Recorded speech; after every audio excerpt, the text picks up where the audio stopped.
This represents my second Accucraft engine, the first one being G-scale, only for a 45 millimeter track.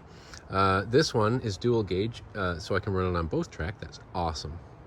As a model representing a small industrial steam locomotive, it is a rather big little engine. The engine came with these really well-made metal chopper couplers. So I used the existing very fine nut and bolt to put in the chain links for my Mamod equipment. Just so you know, the water fill is right there.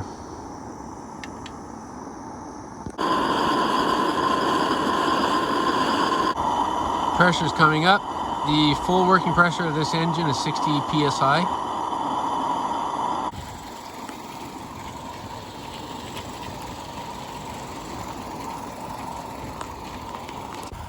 I have the fuel down as low as I can get it, I think, but it's still blowing off the safety valve, so I need to figure out how to tweak it so I can get a little less fuel flow.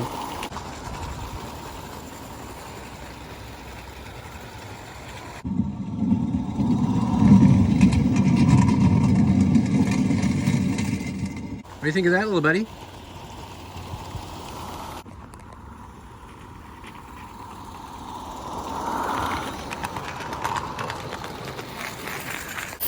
Well, that's a blow-down valve, of course. Regauging this engine is a simple matter. Each spot has already pre-drilled for the screw to go into, and in such a way that it will center everything just perfectly. There's no measurement involved. To gauge it to 32 millimeter gauge took me all of 5 minutes or less, and I'm in the process of regauging it now. We'll try it on the bigger track. I found operating the flow of the fuel kind of challenging with this knob. First of all, it's very slippery.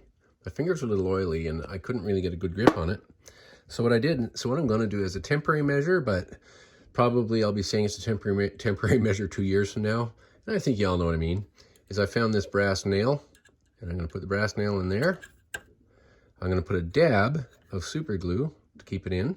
I'll be able to take it out again, and I'll be able to have very fine control with it. This is my version of Morant's curve.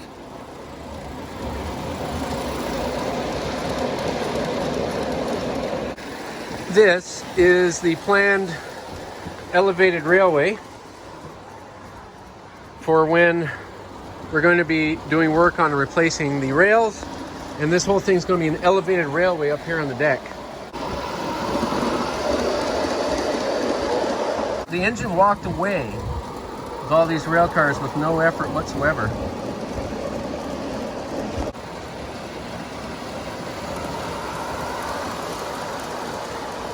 The other side of Morant's curve.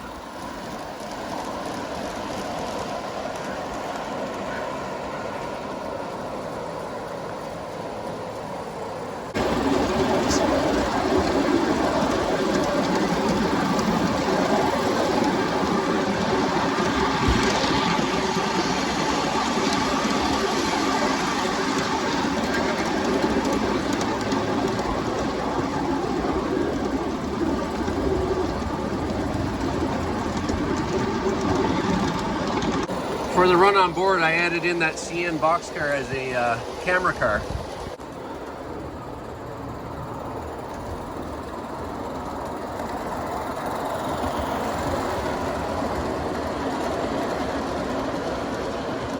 It sort of reminds me of those tourist railroads where, you know, it's a mix of stuff.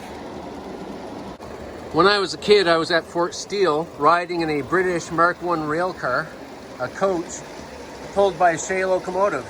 So I guess with tourist roads you can do anything. So I'm going to pretend this is a tourist railway, hence the weird mixed bag of stuff. These rail cars are heavy, my Accucraft box cars, and I kind of just walked away with them as well. I have more I could put on.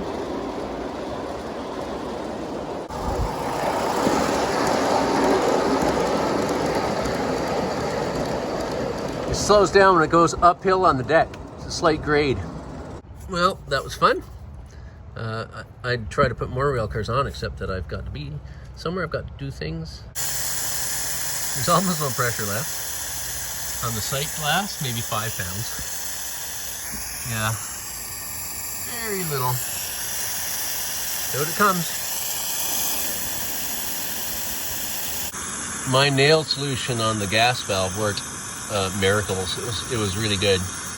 As you can see from this video still, while running the train up on the deck, I coupled it utilizing a green zap strap. Well, that's just not satisfactory. I have here a supposed to be truck mounted Accucraft coupler.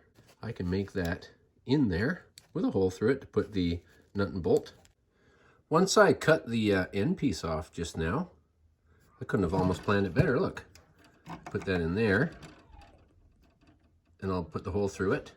Of course, I need a spacer on the bottom. I just built up the number of pieces of styrene I needed until I had the right height. Drill a hole and you're ready to go.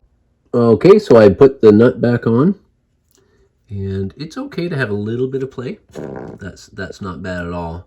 As you can see here, these are, not completely solid, so let's see what happens. Look at that. Okay, so it's not completely spaced right, but you know what? That's going to be solid enough. I don't want it rigid so something breaks, but these hold together really well. It's going to be solid enough, and it has enough room that this is going to be excellent. Excellent, excellent. As it stands with my little, wrench here, I can easily, very quickly, change out 3 styles of couplers. That opens up lots of options for me. And the engine, of course, is dual gauge. So, I think getting this engine was a win. As a sort of final word on this video, I know people that have garden railways, and in 2 different gauges, the 32 millimeter gauge track and the 45 millimeter gauge track. And when COVID is over, this is an engine I can take to anyone's garden if they're inviting people over and run it.